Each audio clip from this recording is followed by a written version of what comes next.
Ayo Mas, ayo Mas. Oke, baik. Apabila sudah tidak ada yang ditanyakan lagi, saya akan mulai. Berdasarkan data yang saya tahu, bahwa Bapak sudah menjabat sudah lama jadi bupati di Kabupaten Wage, dan Bapak telah memberikan perubahan yang lebih baik dalam proja yang telah Bapak lakukan. Bagaimana tanggapan Bapak ketika dipanggil oleh KPK karena diduga melakukan korupsi? Ya yang jelas ya Mas ya, saya tuh sangat kaget Mas. Karena pada saat itu, saya itu lagi pergi ke luar negeri dengan istri saya untuk menjenguk anak saya yang sedang kuliah di Singapura. Nah kok tiba-tiba ada info kayak gitu kan otomatis saya kaget. Lalu bagaimana perasaan Bapak saat itu? Ya saya kaget sekaligus sedih lah Mas ya, jelas sekali itu.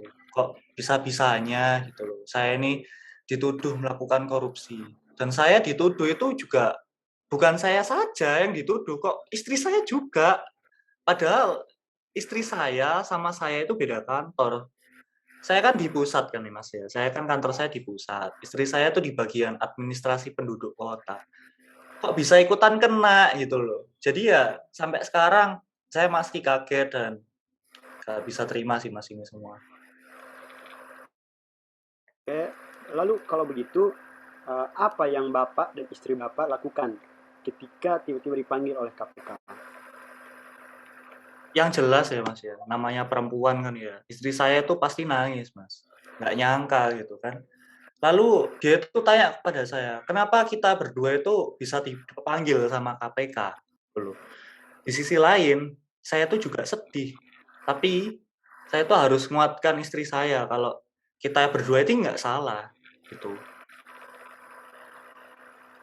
Oke, lalu bagaimana tanggapan Bapak ketika terdapat bukti-bukti yang mengarah kepada Bapak dan juga istri Bapak? Hah? Bukti-bukti apa lagi sih, Mas?